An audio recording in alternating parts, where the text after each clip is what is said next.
Following his sensational and devastating knockout victory over Anthony Joshua last night, we have to ask the questions. How good is Andy Ruiz? How far can he go? Who else can he beat? When it's all said and done, will Andy Ruiz be remembered in the same light as a Buster Douglas, a Hasim Rahman, an Oliver McCall, Leon Spinks?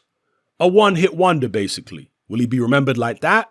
Or will history remember him as a respectable and credible champion in his own right? Will Andy Ruiz go on to now build a legacy for himself? It all remains to be seen. As far as who else he can beat in the top 10, well, the nature of his victory against Anthony Joshua, it was such a high-profile upset, and Anthony Joshua inadvertently laid down the blueprint of how exactly not to fight Andy Ruiz. So, given how devastating the defeat was for AJ, how humiliated he was, exposed, given all that, the other top heavyweights are going to be on high alert if they fight Andy Ruiz. They are going to make extra sure that they don't fall into the same traps AJ fell into, and that they replicate more what Joseph Parker did against Andy Ruiz and stay away from what AJ did.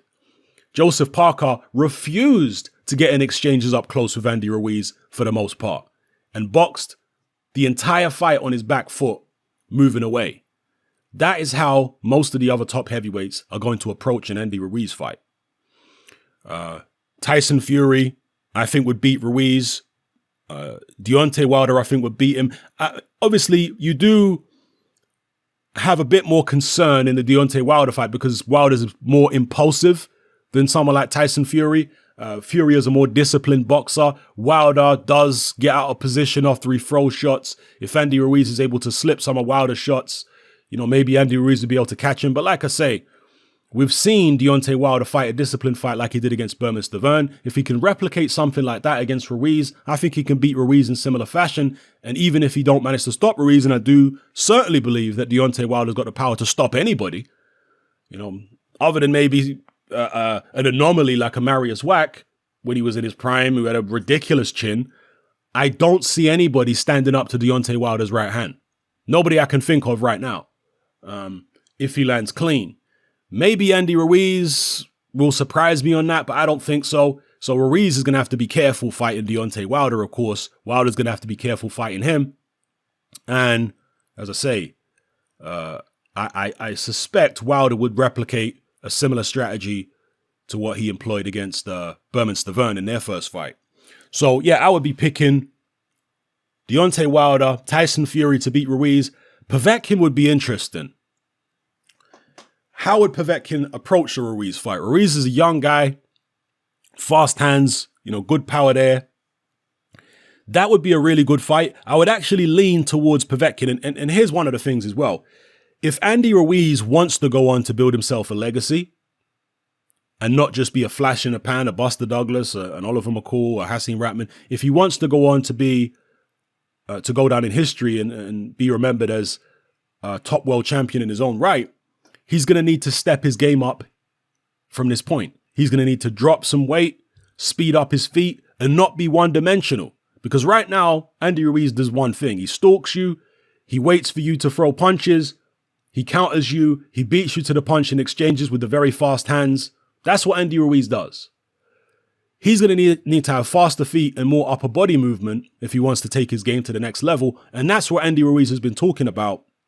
Well, that's what he mentioned in the post-fight press conference. He said he's now going to take it to the next level and, drop weight. He jokingly said so he's going to end up with a body like AJ. Obviously not, but he can definitely drop some weight if he's serious about it. And that will be to his benefit. That will mean that if a Tyson Fury or a Deontay Wilder or, any of the top guys are trying to stick and move and replicate what Joseph Parker did, he'll be in a better position to close them down and not let them get away with fighting that kind of fight. See? So hopefully Andy Ruiz will up his game from here on in. Fantastic what he's done so far, but I'm saying those tactics that he employed against AJ, that level of performance that he had against AJ won't be enough to beat everybody, particularly now that he's put the heavyweight division on notice. Yeah. So, because in situations like this, you can get a Buster Douglas, right? Buster Douglas beat Mike Tyson, biggest upset in heavyweight history, probably in boxing history. After the Mike Tyson victory, Buster Douglas went off and got fat. He didn't take his game to the next level. It didn't motivate him to train harder. He actually took his eye off the ball, came in against Evander Holyfield significantly heavier and less motivated than he was against Tyson, and ended up getting knocked out in his first defense of the heavyweight title. Andy Ruiz needs to avoid that.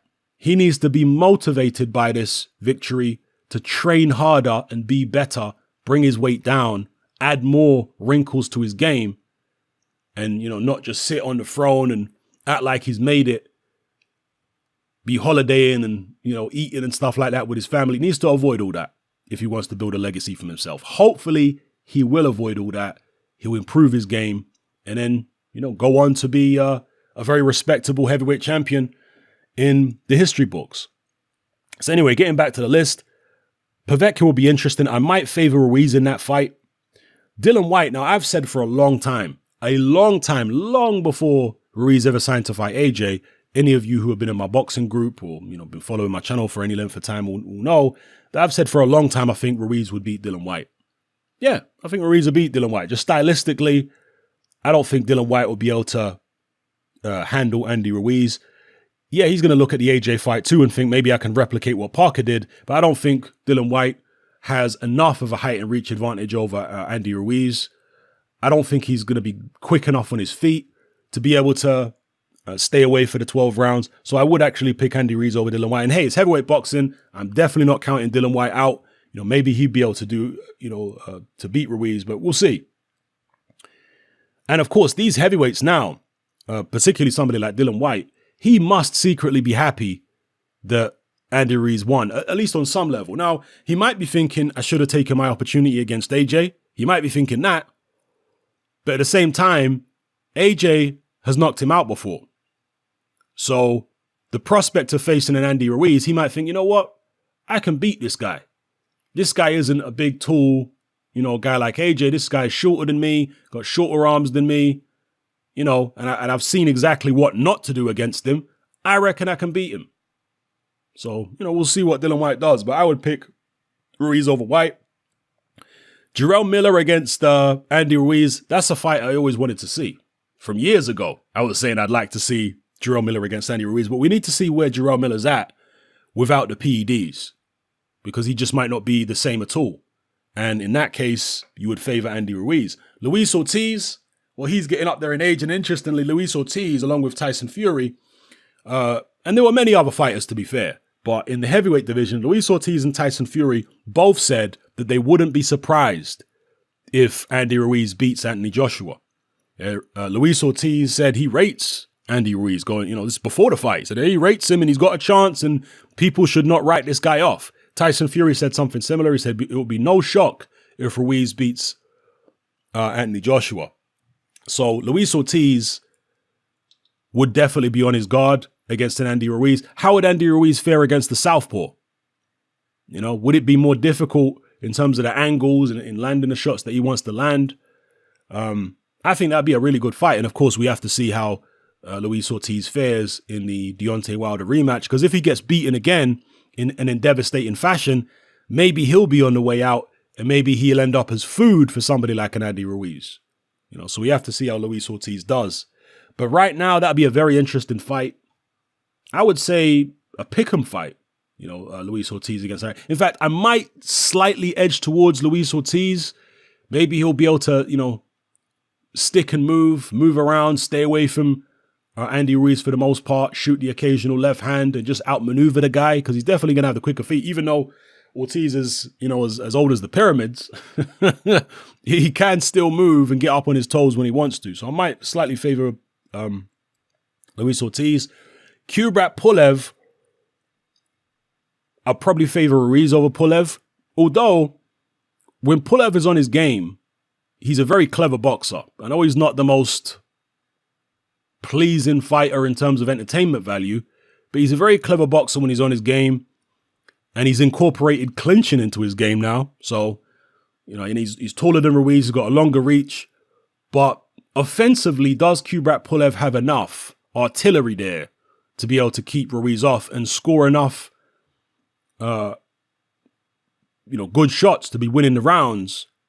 I don't know. I'd probably favor Ruiz over Kubrat Pulev at this stage. Joseph Parker, I think the rematch would be very close in a 50-50, just like the first fight was. Kaunaki, I'd love to see. As soon as Andy Ruiz signed to PBC, most of us were saying we'd love to see the Kaunaki fight. Brazil, I would pick Ruiz over Brazil 7 days a week and twice on Sunday. Definitely pick Ruiz over Brazil. You got Christian Hammer, you got Rivas. Interestingly, Rivas beat Andy Ruiz in the amateurs. I know the amateurs and pros are totally different, but I'll be interested to see how he beat Ruiz in the amateurs, because Oscar Rivas himself is a short guy. So did he beat him by moving forward and slugging with him? Did he box a little bit with him? Interesting to see how Oscar Rivas would approach that. And then you got Filip Hrgović, a bunch of other guys. So anyway, as I said at the top of the video, how far can Andy Ruiz go? Will Andy Ruiz even win the rematch?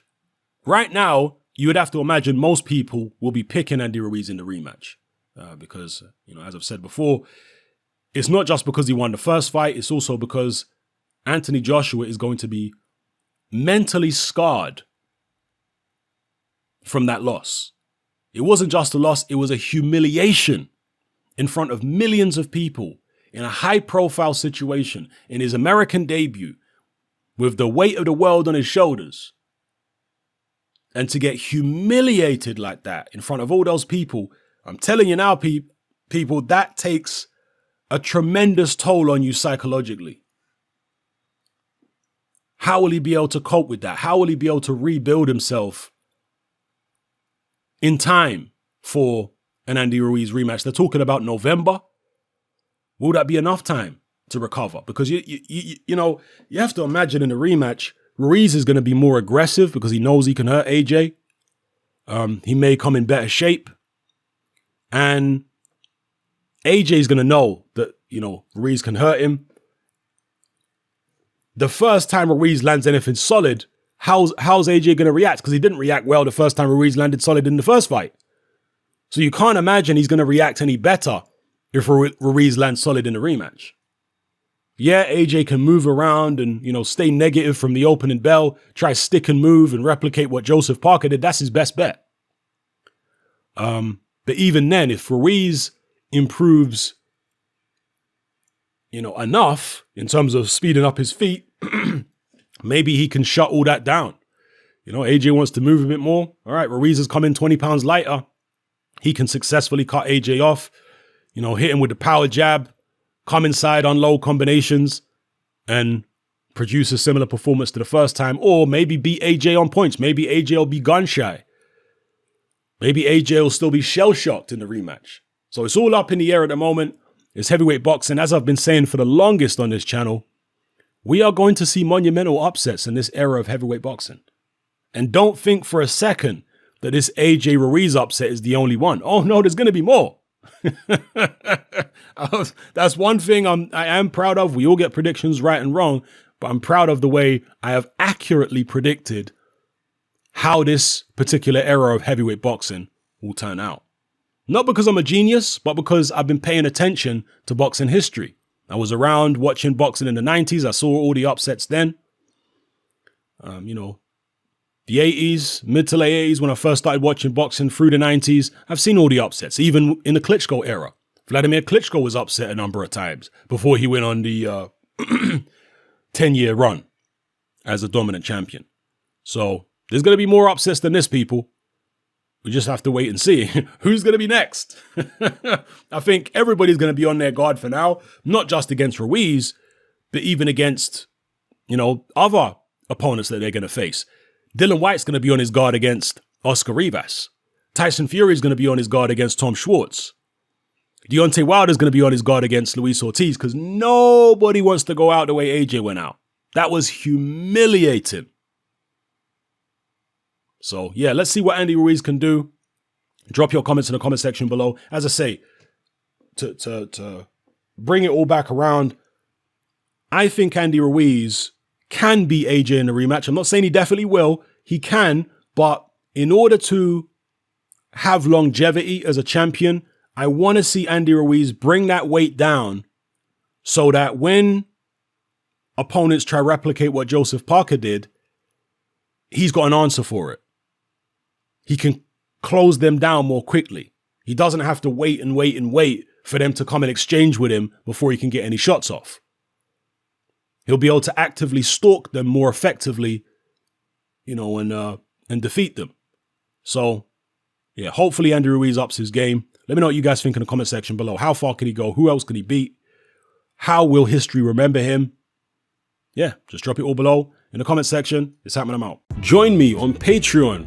I upload a minimum of 2 podcasts every single week, covering a wide variety of controversial topics, as well as live stream Q&A sessions.